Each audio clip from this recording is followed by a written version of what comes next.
Lecture number 007, The Holy Order of Man's, The Life of Jesus Christ, the Crucifixion, given by Father Paul, 43 minutes in length, undated. On Jesus, schematic rundown on Jesus and the crucifixion and its true reality. The thing which actually happened at Calvary.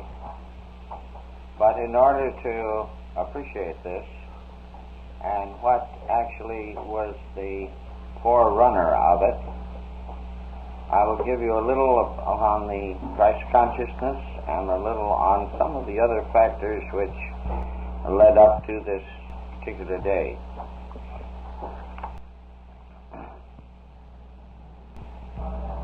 One of the things which we note, that is, you don't have to read with me.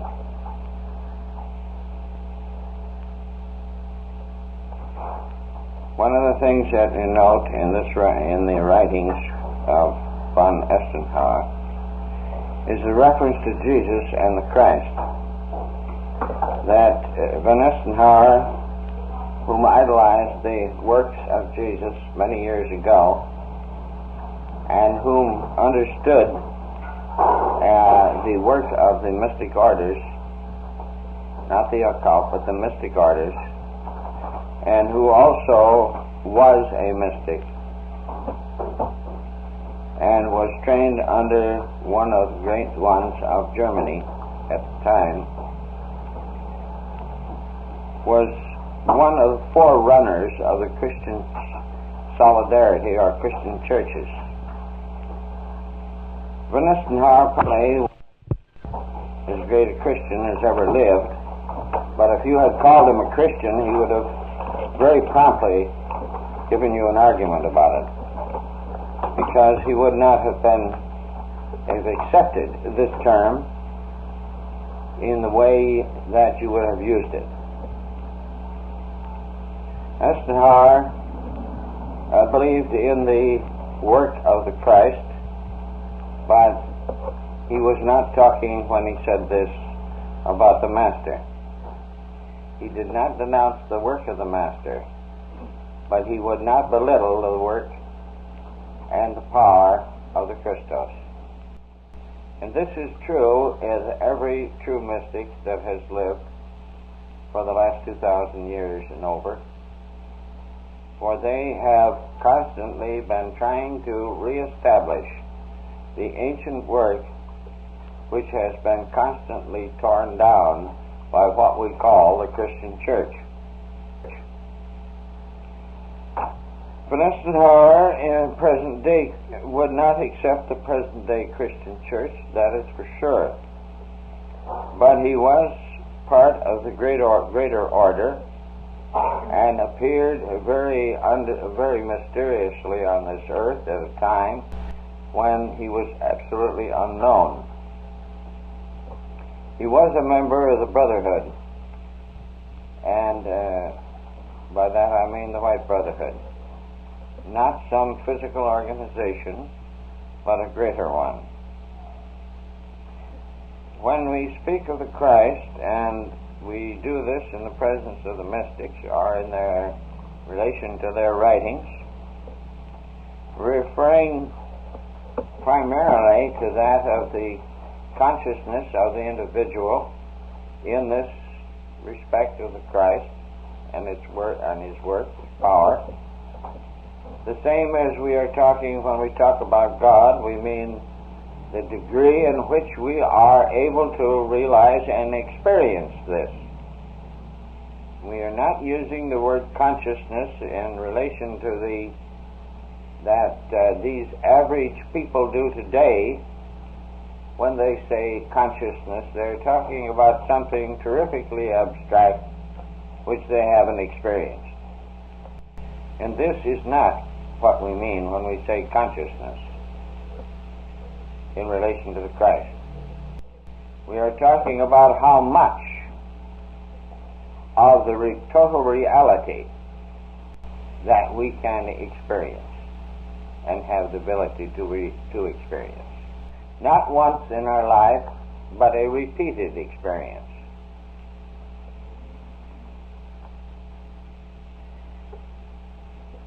Not the biblical reduction of the Christ to just the Christ Jesus, but holding the Christos in its exalted place as being the firstborn of the Creator. There are so many human expressions of this particular form of speech that one becomes terrifically confused in relation to it.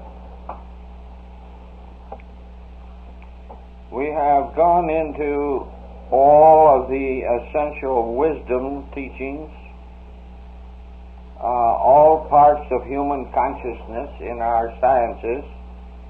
We have gone into many things which have to do with the churches and the various religions, and have gotten to the point where we overlook the reality of being. Jesus' birth and his entire work here was not something that was just Christian, as you would speak of it today. Are you a Christian, or are you a Jew, or are you a Gentile? The Christ that they were interested in, the great Master who was to take on the personality of the Christ, he who was born in Bethlehem, so Ghibli, the church today, tells you the story once a year about the birth of the Master Jesus and very lightly passes over the reality of the three wise men, and does it very cleverly, because if they truly related the reality of the story of the three wise men, they would have to go much further. For back better than 1,200 years before the Master was born, the prophecy was made of his birth, and this was known many years even by the Christian teachers and the Jewish teachers. The only reason that the Jewish church did not recognize it fully was because of the fact he was born in a family which was not of the heritage and the, we would say today, social level that they had expected him to be. Jesus' birth was prepared for, so was Mary's life was prepared for this. This was not a happenstance. This was not something that somebody experienced in life without knowing that they were going to do it first. This was not the experience of a person being born of a woman unheralded, because Mary was prepared for her birth of this child from the time of her birth. Of course, they wouldn't dare tell you that, because if they did, they would have to relate the Christian mysteries to you, which would make it mandatory that they show and give you to understand the power of man's mind and his wisdom, and the power of his words, and the workings of the great mysteries. Mary was born of a family whose mother already knew who she was, whose mother prepared her from the time that she was 3 years old, and at that time was the last time her foot touched the earth, because at 7 she was taken into the temple and was there raised. At 14 she was brought out and was there, and then the decision was made as to who her husband was to be. And then some years lapsed, of course. This was not something that just happened. This was a planned event. Joseph also knew if he hadn't of, why did not he try to become the husband of such a delightful bride? But no, he held back, because he knew who Mary was, as it was the custom in those days when a bride was brought forth and they were to be picked, the husband was, they always sat forth. Come in, gentlemen. That's all right. They brought forth their staff and would stand it forth in front of them for choice. The elders of the church and the high priest made these decisions. But Joseph did not do this. He knew who this person was. He knew that she had been picked for his bride. But we might go through all of the details of this particular story, which would take 2 or 3 hours. But Mary was picked, and she was known to be picked, and she had been prepared in the temple, and this was no accident or no casual event. The virgin birth, as it was spoken of, which so many people of some of the faiths make so much of, is not an impossibility and has been known in medical history, even in these days. This is not a new thing. Buddha was born in the same way. Others have been since this. But no, we have to make it something impossible so that we can belittle a great cosmic event which was carefully planned and carefully set forth for a purpose. Jesus, when he came into this earth, was a master teacher. At his birth, at his baptism, he received the light, the illumination.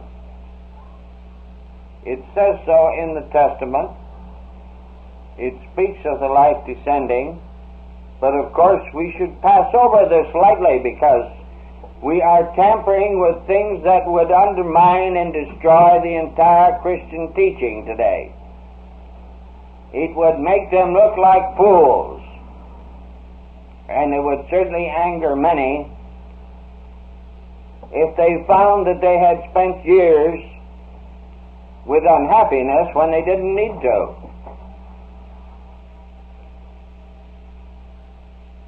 Wouldn't you feel unhappy if you had found that you had spent years in study and was not told all the truth of the greatness of the Christian teaching or the reality of a universal teaching? Well, that is the subject as is placed, and it is so. I speak of this because I sometimes raise at the belittlement of such a magnificent event happening for the benefit of the people. in order to keep this earth at a place where it could be inhabited and that life would not have left it entirely.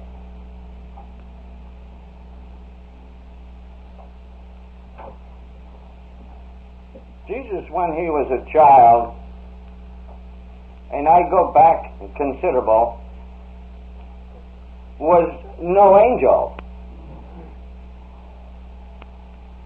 He was a boy, a lad the same as any other lad was, only perhaps much more mischievous, because he was an individual who had power and had knowledge of great things. And what boy of that age would not like to use it? And he did. Twice was the family of Joseph threatened to be driven out of the town that they lived because of his pranks. And it seems to me that someplace back in history, if we read the teachings and the lives of the saints, we will find that many of the saints weren't too saintly when they were youngsters. And this is pretty much so, because they were powerful young people, full of life, full of ambition, full of the great gifts of God, and sought to use them, and were many times restrained. And it wasn't until they got to a better age, more mature age, where they made decisions for themselves, that they then became conscious of the reality of things and strove out on their own. St. Francis, whom this city is named after, if my memory is correct, 3 times was pretty near removed from the Roman Church. The last time it was just by the grace of the higher church that he was kept in it. And yet today he is highly respected amongst many thousands, many hundreds of thousands. But of course now he has been dead so long that they no longer remember the human side of his life, and only the good remains. This is not a wrong. It is a natural thing. But why evade facts? Why evade truth? It never hurt anybody. If you tell the whole truth. Now, I have just related about St. Francis, which apparently has nothing to do with Jesus, but I want to show you something by it. St. Francis had his times and his days. He had his very bad moments and his very wonderful moments during life. He reached some of the great points and great heights of ecstasy. He reached some of the great things in cosmic consciousness. He experienced the marks of the cross and the presence of the Master. He also experienced being nearly thrown out because of his great ardor and because he was a rebel. But is that wrong? No. Because when he passed from this earth, and his earthly body left behind, he left all of his, what some churches might call the venial errors or sins, behind, just the same as all of you are going to yourselves. All of the little things of the mortal flesh you leave behind you when you pass and drop this shell. It is only those things of the greater karmic debt, if you have violated them, that you will take with you. So why shouldn't they be forgotten?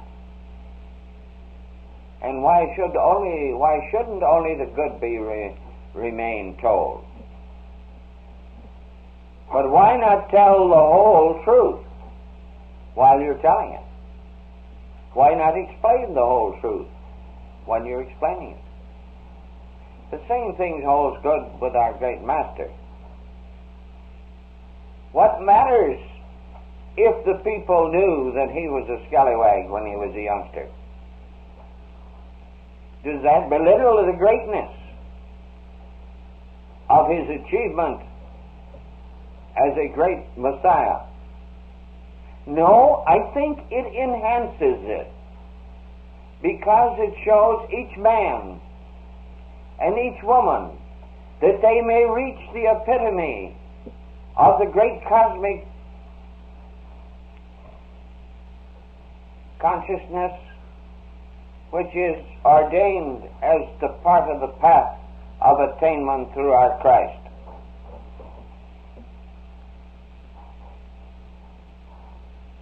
Isn't it greater to rise this much than just this much?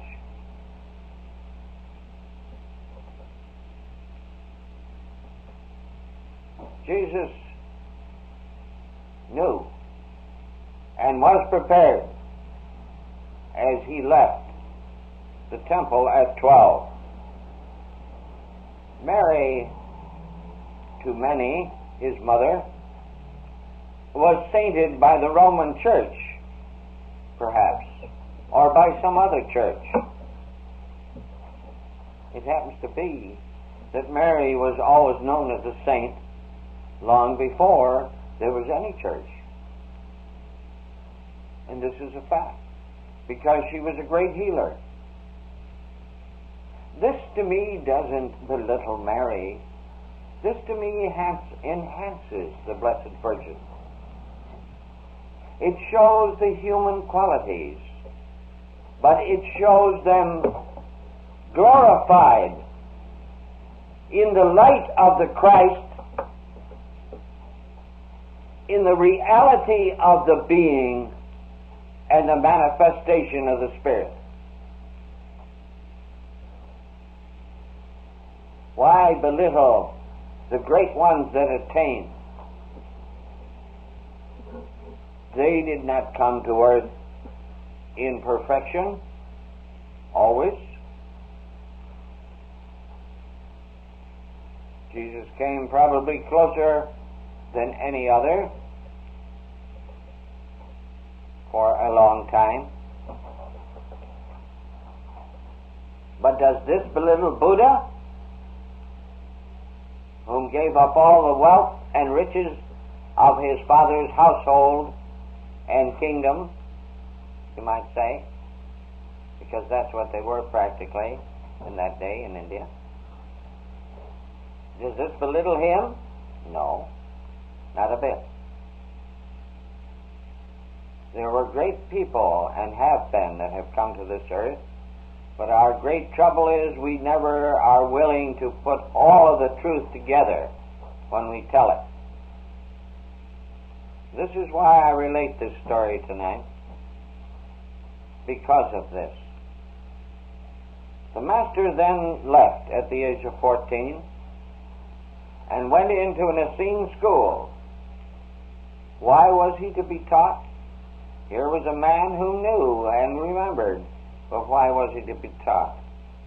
Because his memory was to be refreshed, and he was to re-experience those things which he had known for many centuries while in a physical body.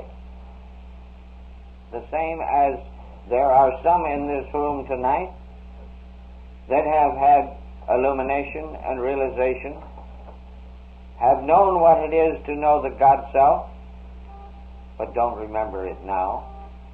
But they will, and it will be brought back to them. Likewise, Jesus went to the great Essene order and was taught by the great masters there. And he is then prepared. He then went abroad for a number of years into the Far East, through England, and into across the steppes into India and China, and did great works there. It is not known positively whether the Buddha was alive at that time or not, but there are indications that the Buddha still lived at that time. This cannot be stated positively as yet. I'm sure if he was, they had a grand little conclave all of their own. And I'm sure they enjoyed one another's company and were in perfect oneness together. He returned then at the age of 28 and started his ministry and was baptized by John. This ministry was 3 years. Now, it was not some dirty, nasty Jew that crucified Jesus. If it had been a Greek there, he would have been crucified just the same.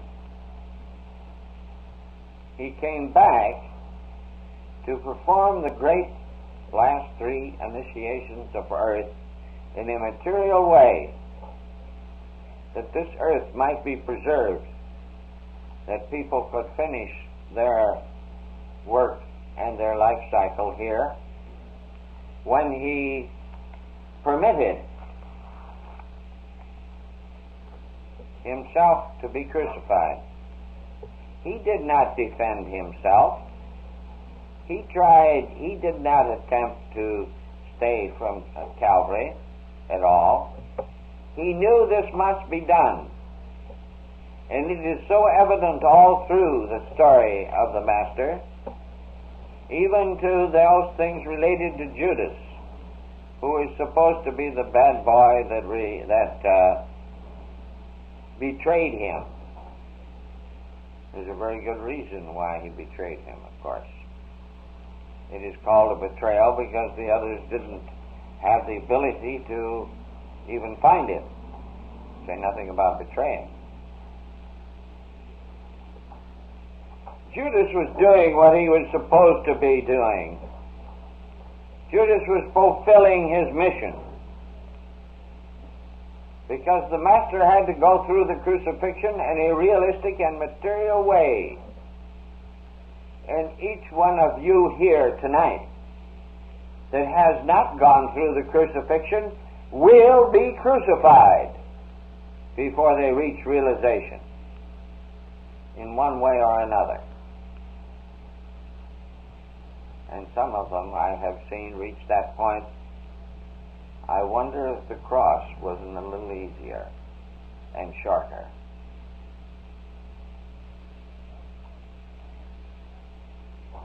For he went through the great dark night when he went into the desert to pray for 40 days and fast.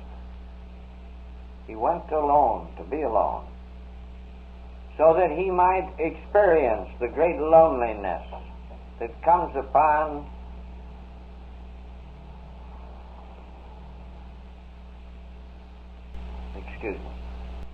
every man that goes through the solar initiation.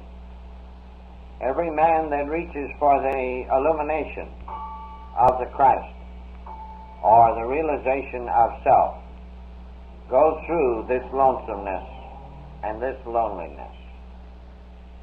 He also goes through the experience of being prodded by the spear and he will be prodded. It may not be a spear of steel, but there are many ways to be prodded, and he will experience it. And then at some time,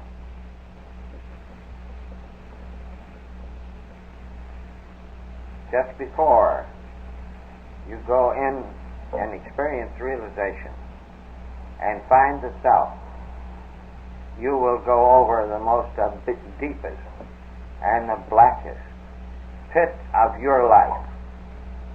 And this is what Jesus did. When he was crucified, it is quite true that they put the body on the cross.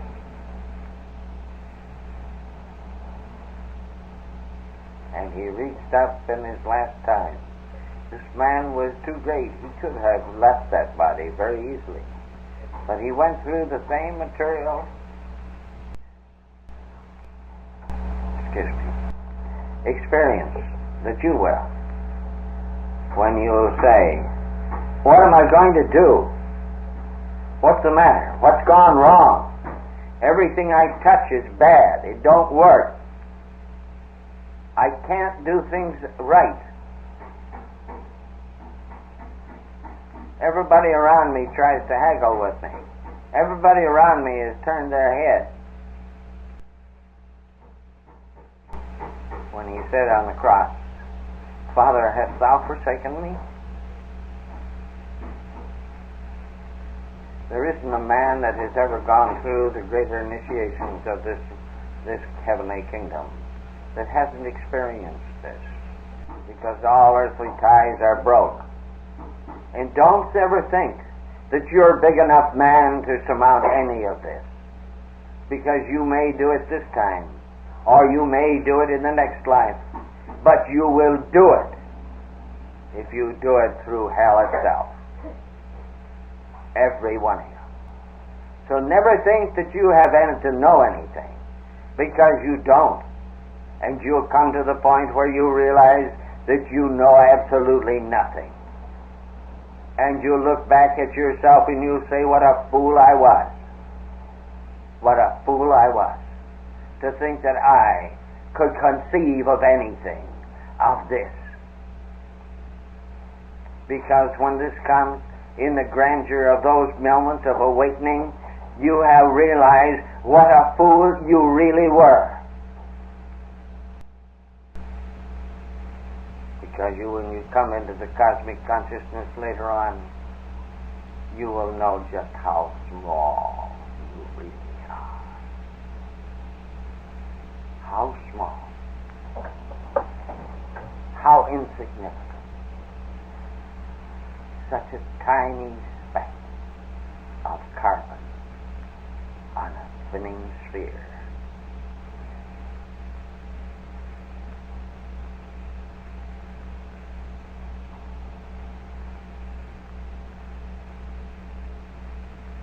But what great power lies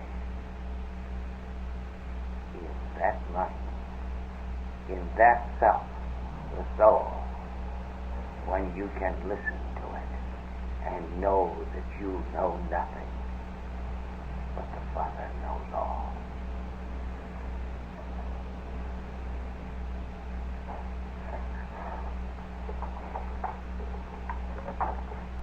Excuse me. And it is when you have done this, the same as the Master did on that day, and he let his blood into the earth, that the power and the magnificence of his experience would revivify the earth itself and raise the vibration and the energy and life within the earth. For as you remember the story, the heavens were filled with light and flashing of lightning, and the Spirit moved, and new life came to the earth, thus making it possible for the earth to be of service to man whom needed to finish his lifespan and life cycles here. This was 2,000 years before the New Age. And then he gave up the ghost and was put in the tomb and arose on the third day. Is this something new? No. If you had gone through the great initiations of the ancients, in some of the great temples, you would have experienced this same experience in this same reality. You would have been put in a coffin and suspended for 72 hours before you would have been permitted to go into the king's chamber, where there you would have met the brothers.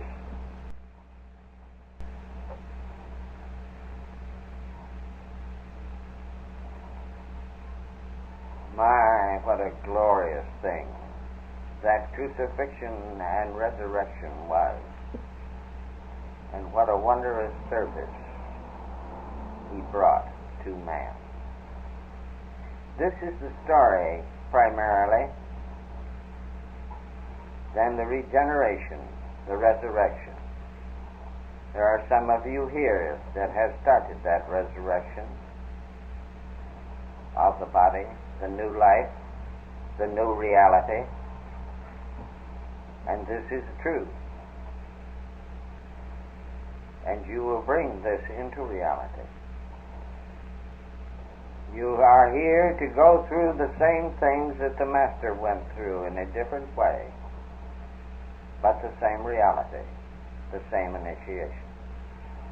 But he gave it. He came here voluntarily, remember. So don't forget that when you think of Christmas. Of course, he wasn't born on the 25th of December. That's all right.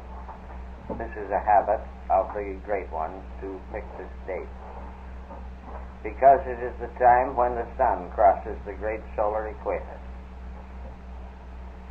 This is the time when the seeds are planted and are in the earth, and when the germination starts to move and the life starts to move in them to prepare for the summer and the spring outburst, where the plants will be resurrected into the sunlight of the earth.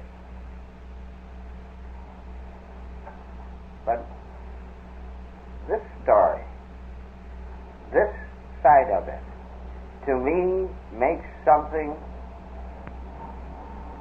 which makes all of the Christmases of the Christian church, as they are taught, fade into the nothingness of inferiority. For a man came to do this for us, that we might continue our life cycle and fulfill our needs and fulfill our being, to find the light and the illumination of Christ, and to go through the crucifixion to attain the Godhead, that we might go on and break the wheel of karma. This is the reality of the birth and the resurrection of the Master in a sketch. There is much more, of course, but this is the reality, the fulfillment of it, the greatness of it. Not some myth that happened 2,000 years ago, but a real, live, solar drama that brought forth the power and the life force from the Christus to earth, and made it possible for men to continue their life here. Thus was the Master Jesus born. Thus was he brought in to this world at that time pretty forlorn.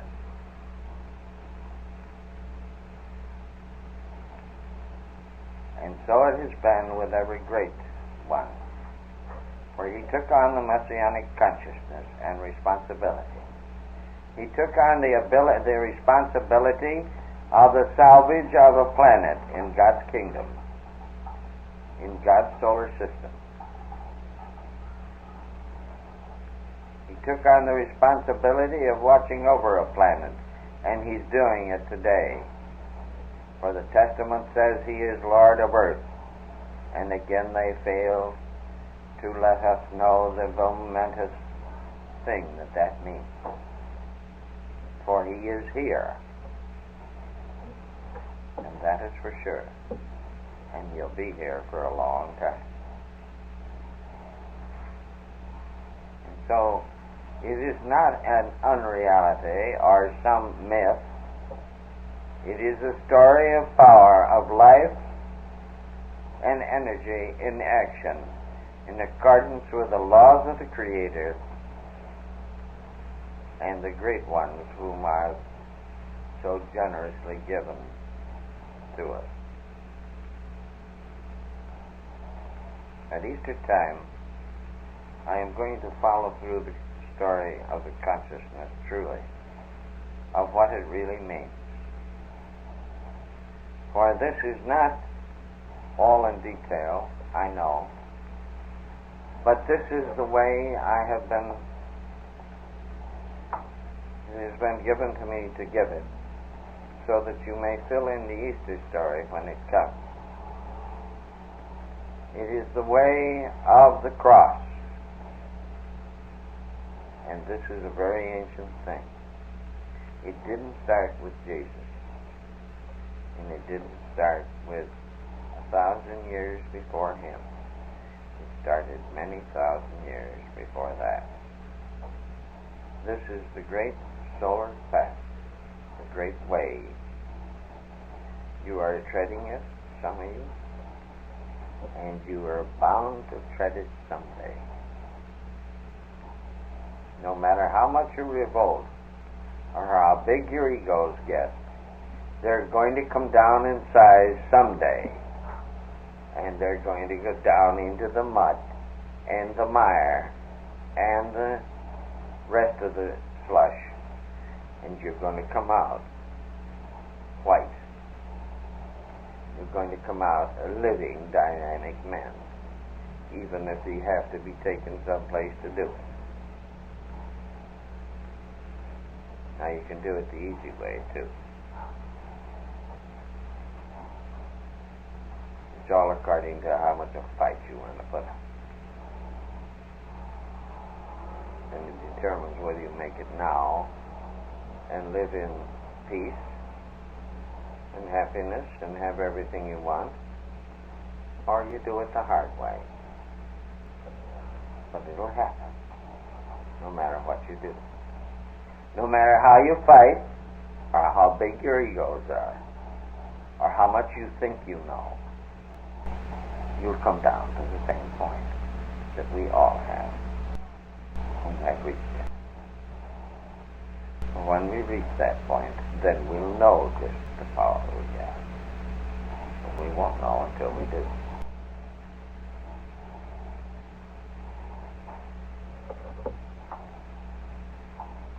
For there is but one way and one light. There are many schools that lead to it, but when you reach this point, there is but one path. And this is above all churchianity. This is above all religions. This is above all faiths and all denominations. It isn't contradictory, it's above it. That path. For this is the way of the teachers and masters and those who wish to aspire.